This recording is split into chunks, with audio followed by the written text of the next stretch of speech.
Now, let's look at how a blowout might occur. 1. The psi of the hydrostatic pressure decreases until the reservoir pressure is higher than the mud pressure. This is called an underbalance condition, and in this condition, oil or gas enters the wellbore. Number 2. Oil and or gas then displaces the mud in the annulus. Since the oil and or gas is lighter than the displaced mud, the mud column becomes even lighter, which accelerates the rate of the fluid influx. Number 3. As a gas kick travels up the annulus, the mud column above it becomes shorter, thus reducing pressure on the gas and allowing the gas to expand, which, in turn, displaces more mud and further accelerates the process of the kick.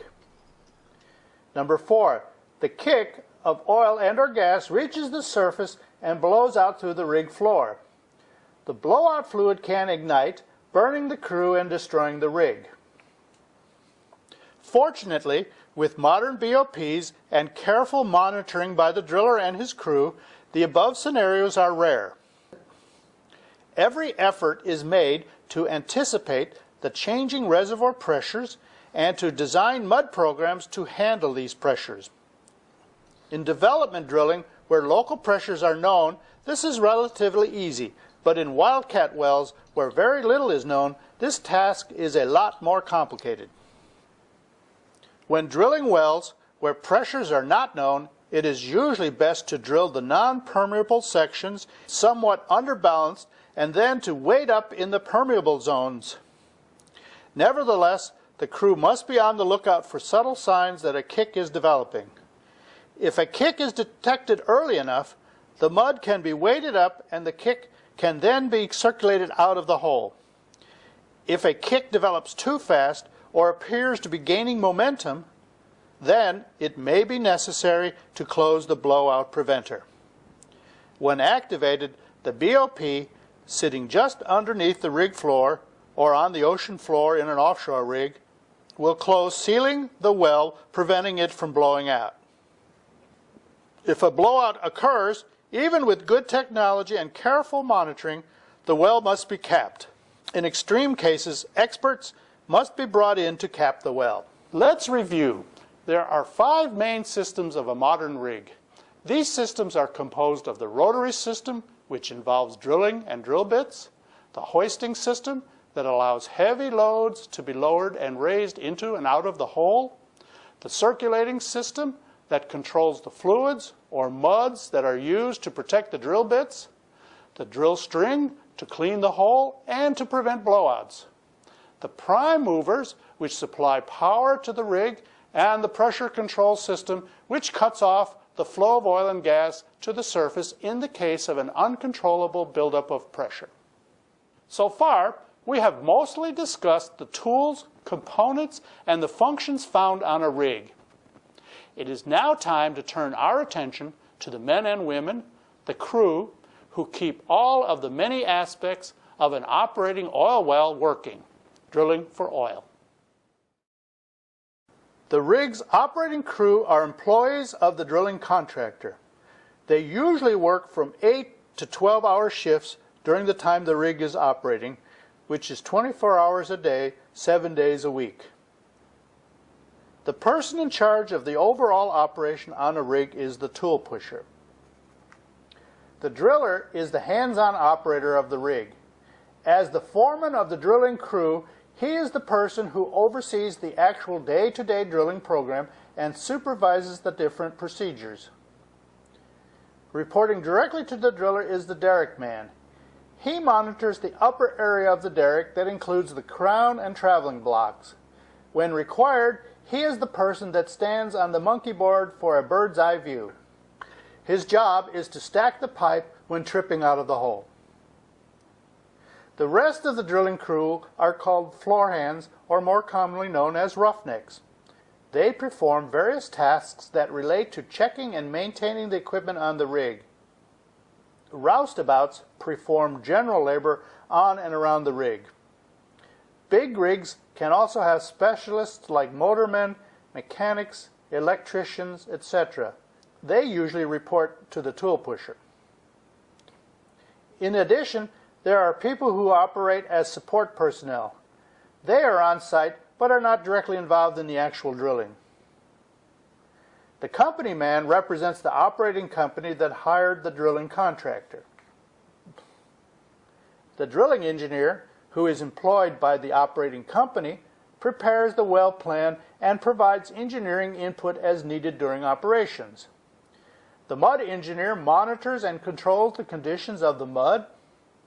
The well site geologist tracks the rock formations by examining the cuttings that come up during drilling. The mud logger monitors the shows of oil and gas in the returning mud system. With years of experience and hands-on know-how, these and others are the people you will meet when you visit a rig. Now let's turn our attention to some routine drilling procedures performed by the driller and his crew.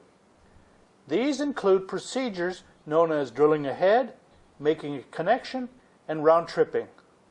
Let me explain these terms. The job of a driller is very important to the successful drilling of a well, and he is the one usually in charge of implementing and overseeing routine drilling procedures. One of his principal tasks is drilling ahead, turning to the right, or making hole. All of these terms indicate the task of drilling one stand or one length of pipe of around 30 feet or 10 meters at a time. As I explained earlier, once the length of a stand is drilled, the Kelly has to be pulled up and removed while a new length of pipe is added to the drill string. While drilling ahead, the driller is also watching the weight indicators closely to ensure that there is proper weight on the bit, keeping a close eye on the mud pressure of the circulating system, looking for signs of kicks, maintaining the proper rotation speed, and monitoring the drilling rate as well as the power supply. Once a stand has been drilled, a new stand of pipe then must be inserted. Let's look at how a stand of pipe is added to the string and a connection made.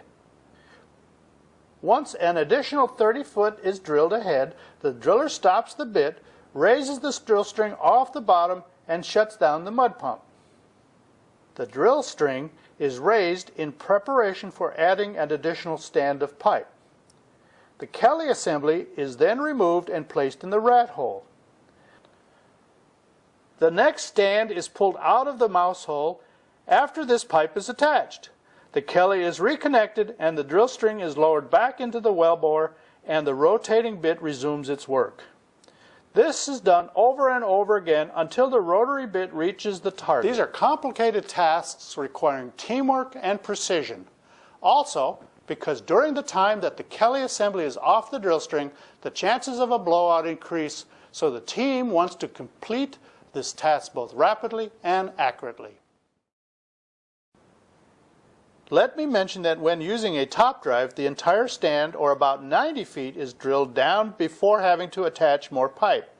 Using a top drive, of course, shortens the drilling time significantly because every connection takes time, and as you can imagine, making one connection takes less time with a top drive than 3 connections with a Kelly assembly.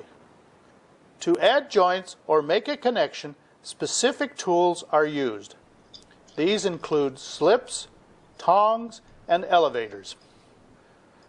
When the drill string is first brought out, and while the Kelly assembly is still attached, the drill string is placed in slips. Set by the roughnecks, the slips give the driller a place to suspend the drill string while more pipe is added.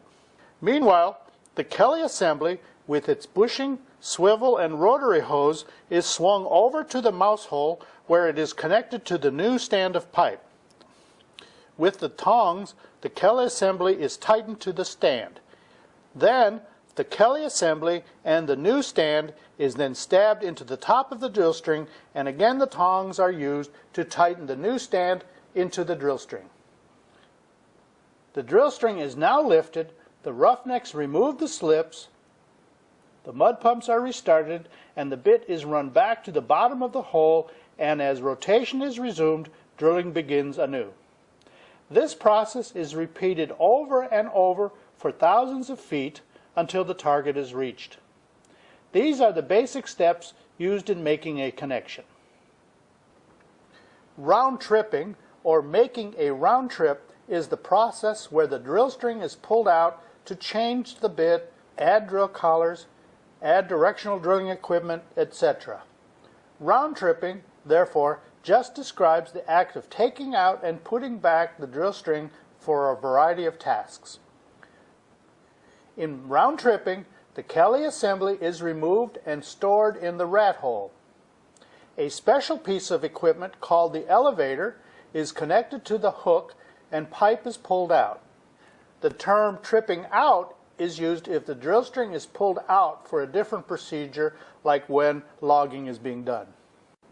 When they trip out, a large stand of pipe, usually about 90 feet, of the drill string is pulled out at a time and stacked in the fingerboard. It is the job of the derrick man to stack these stands of pipe in rows like these. Let's review. Drilling ahead, making connections, and round tripping are all complex operations involving many sequential steps that must be repeated over and over again. The driller, the derrick man who stands on the monkey board, and the roughnecks must all work together to complete these difficult tasks. Of course, the support personnel participate according to their expertise. In the last decades, many of these procedures have been automated for safety. Because rigs have a useful lifetime of 30 years or more, the automation of any particular rig will depend on its age. When working on a rig, you'll find state-of-the-art technology as well as older technologies depending on the age of the rig and its history of its retrofitting. You will want to be prepared for all types. Regardless of the experience and careful planning that have gone into drilling a well, things can still go wrong. When we discussed blowout preventers, we discussed how pressure within a well can become underbalanced to cause a blowout. Remember, underbalanced pressure means that the hydrostatic pressure in the borehole is less than the formation pressure. Other, less dramatic events can also occur that can impede progress.